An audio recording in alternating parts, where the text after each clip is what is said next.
So what up guys? It's your boy, Just Gustav. So kahapon, dumating na yung camber kit na in-order natin. And then yun, install natin ngayon sa Honda natin. Rare camber kits lang naman yung dumating. And then i-rotate din natin yung mags. Kasi kailangan palitan yung dalawang gulong. Ang pangharap. Simulan na natin. Let's go. So, ito guys. Ito yung camber kit na dumating kahapon. Panglikod lang yung ikakabit natin. And then, ito yung tools na kailangan natin. Power handle, konting tools, tsaka jack. So, yan. Nag-prepare lang talaga muna ako.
Huwag muna natin.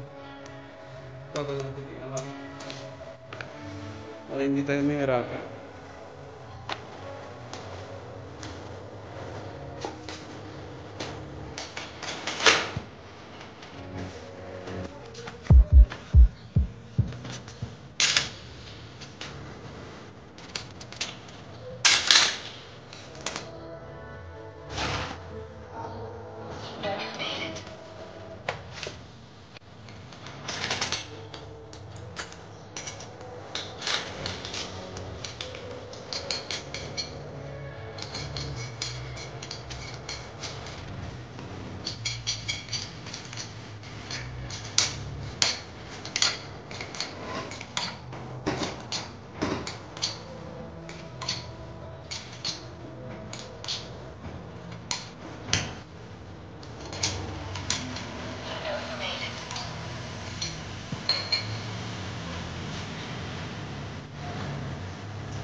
Palalagay lang muna natin ngayon yung spare tires. Kasi nag-ano pa tayo ng balong.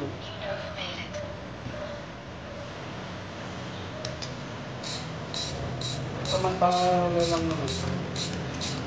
Kasi pa tayo nakakuha ng balong para sa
so ito, tanggalin na natin itong old camber nya dito.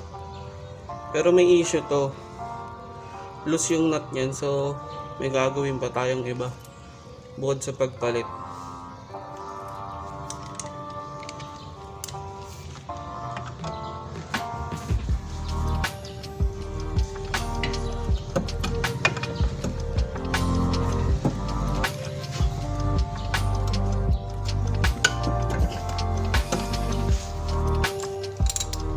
Nalawagan mo muna to.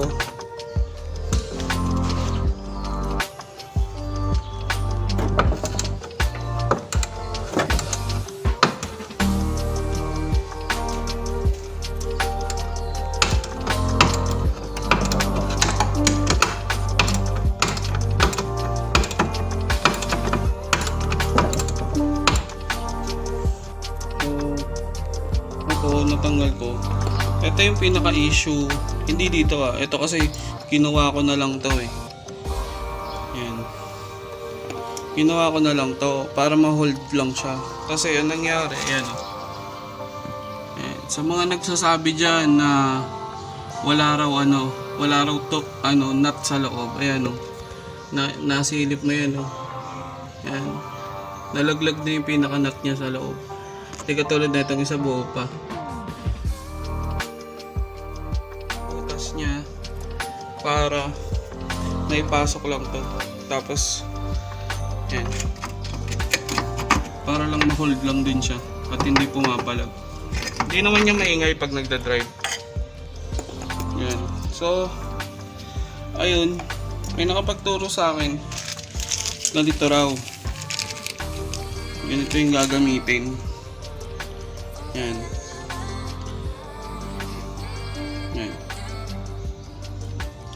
Rivet nut to so papasok mo lang siya dito. Yan. Pasok mo lang siya ng ganyan. Ganyan. Hindi pa siya makakapasok ng maigi, so yun muna, ayusin ko muna to, then papakita ko pag natapos na. Okay, Medyo madilim kasi dito sa pwesto ko eh. So ayan, ito yung bolt. Yung bolt niya dito natanggal ko na rin. Sakto naman yung bolt. So ayan siya. Pag naikabit mo, yan. Diba? May thread na siya. So, kung sakto lang yung drill mo, hindi rin siya masyado makalog. So, pag trinay mo yung bolt, saan na yung bolt? Ito yun o. Ayan. Ito yung bolt. Pag sinalpak mo dyan,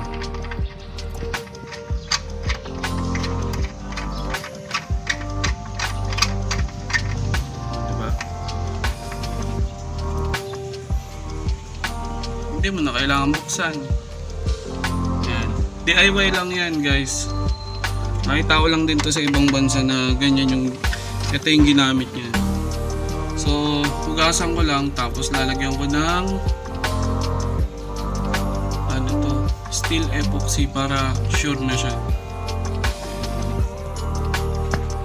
So ayun guys, yan, may steel epoxy na yan.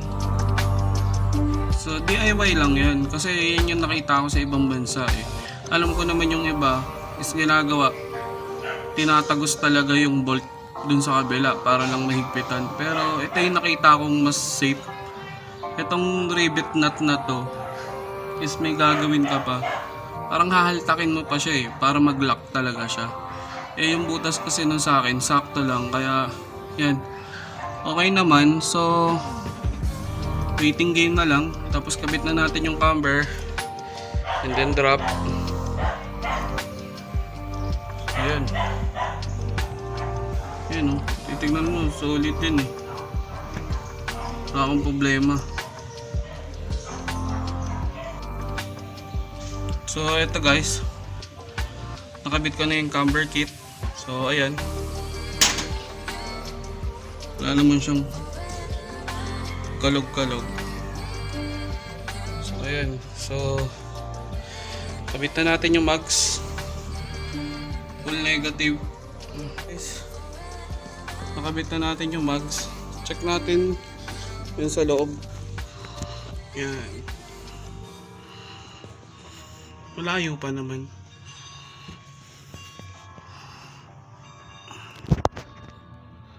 So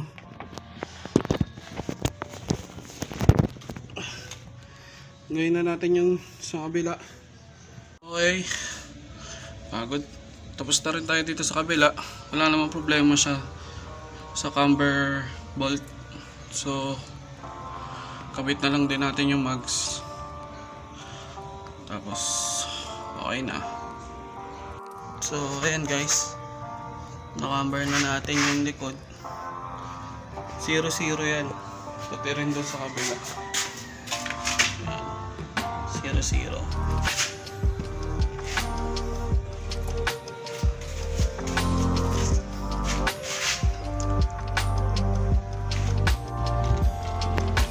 So yun guys, okay na, nakabit na natin yung camber kit. Medyo magulo lang yung angulo kasi syempre hindi pa natin na ilalabas yung sasakyan eh. Bitbit ko ngayon yung dalawang mags pangharap para mapalitan na rin ng gulong.